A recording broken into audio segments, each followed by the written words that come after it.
रात के ठीक 2 बजे थे। दिल्ली के साउथ ब्लॉक के अंदर एक कमरा पूरी तरह बंद था। बाहर इंडियन आर्मी के गार्ड तैनात थे और अंदर भारत की प्रधानमंत्री इंदिरा गांधी एक सीक्रेट मीटिंग कर रही थी। टेबल पर ईस्ट पाकिस्तान का नक्शा फैला हुआ था, जिस पर लाल निशान बने थे। हर निशान एक नरसंहार की कहानी बता रहा था। उस रात एक ऐसा फैसला लिया गया जो कभी आधिकारिक तौर पर घोषित नहीं हुआ। एक ऐसा मिशन जिसने सिर्फ एक जंग नहीं जीती, बल्कि दुनिया का नक्शा ही बदल दिया। ये कहानी है रॉ के उस सीक्रेट ऑपरेशन की जिसने बांग्लादेश को जन्म दिया। 1947 में भारत और पाकिस्तान अलग हुए, लेकिन पाकिस्तान खुद दो हिस्सों में बना था, वेस्ट पाकिस्तान और ईस्ट पाकिस्तान। दोनों के बीच लगभग 1600 किलोमीटर की दूरी थी। भाषा अलग थी, संस्कृति अलग थी और सोच भी अलग थी। ईस्ट पाकिस्तान में बंगाली लोग बहुमत में थे, लेकिन सत्ता पूरी तरह वेस्ट पाकिस्तान के जनरलों और नेताओं के हाथ में थी। सालों तक ईस्ट पाकिस्तान के लोगों को नजरअंदाज किया गया, उनकी भाषा का मजाक उड़ाया गया, उनके नेताओं को दबाया गया और उनके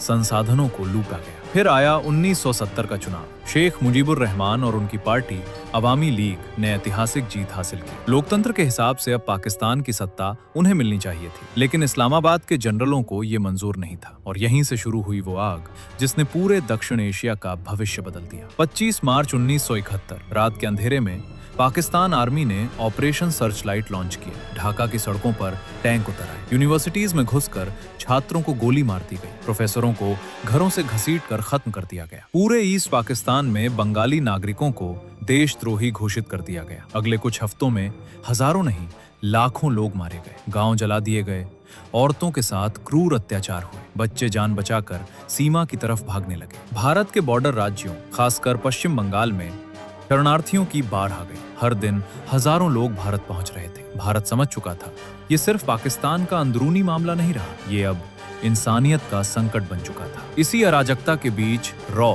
यानी रिसर्च एंड एनालिसिस विंग सक्रिय होती है। उस समय रॉ एक नई एजेंसी थी, लेकिन उसके प्रमुख RN का एक खामोश मास्टरमाइंड माने जाते थे। उन्होंने इंदिरा गांधी के सामने एक खतरनाक योजना रखी। सीधी जंग अभी संभव नहीं थी, इसलिए भारत ने फैसला किया पहले एक शैडो वॉर लड़ी जाएगी। रॉ ने गुप्त रूप से ईस्ट पाकिस्तान के लड़ाकों को ट्रेन करना शुरू किया। इन लड़ाकों को कहा गया मुक्ति बाहिनी। भारत के सीक्रेट कैंपों में उन्हें हथियार दिए गए, गुरिल्ला युद्ध सिखाया गया, पुल कैसे उड़ाने हैं, कम्युनिकेशन लाइनें कैसे काटनी है और पाकिस्तान आर्मी को अंदर से कैसे कमजोर करना है। रॉ के एजेंट भेष बदलकर सीमा पार कर रहे थे, कुछ स्थानीय व्यापारी बनकर, कुछ पत्रकार बनकर और कुछ सीधे पाकिस्तानी सैन्य गतिविधियों पर नजर रख रहे थे। आधिकारिक तौर पर भारत युद्ध में नहीं था, लेकिन गुप्त रूप से खेल शुरू हो चुका था। अगले कुछ महीनों में ईस्ट पाकिस्तान एक अदृश्य युद्ध भूमि बन गया। रात में धमाके होने लगे, रेलवे ट्रैक उड़ा दिए जाते, पाकिस्तान आर्मी की सप्लाई लाइनें अचानक गायब हो जाती। मुक्ति बाहिनी लगातार हमला कर रही थी और उनके पीछे रॉ का इंटेलिजेंस नेटवर्क चुपचाप काम कर रहा था। भारतीय खुफिया एजेंसियां रेडियो सिग्नल इंटरसेप्ट कर रही थी, पाकिस्तानी सैनिकों की गतिविधियों पर नजर रखी जा रही थी। रॉ ने गलत सूचनाएं फैलाने का खेल भी शुरू कर दिया। दुश्मन को भ्रमित किया गया, डर फैलाया गया। हर हमले के बाद पाकिस्तान आर्मी और ज्यादा बेचैन होती गई, लेकिन दुनिया को आधिकारिक तौर पर कुछ पता नहीं था। धीरे धीरे अंतर्राष्ट्रीय मीडिया नरसंहार की खबरें दिखाने लगा। अमेरिका खुलकर पाकिस्तान के साथ खड़ा था, चीन भी पाकिस्तान का समर्थन कर रहा था। भारत खुद को कूटनीतिक रूप से अकेला महसूस कर रहा था, लेकिन इंदिरा गांधी इंतजार कर रही थी सही वक्त का। 3 दिसंबर 1971 पाकिस्तान ने भारतीय एयरबेस पर अचानक हमला कर दिया और इसी के साथ आधिकारिक तौर पर भारत पाकिस्तान युद्ध शुरू हो गया। लेकिन पाकिस्तान एक बात समझ नहीं पाया, भारत महीनों से तैयारी कर रहा था। रॉ पहले ही जमीन तैयार कर चुका था, मुक्ति बाहिनी पहले ही पाकिस्तान आर्मी को कमजोर कर चुकी थी।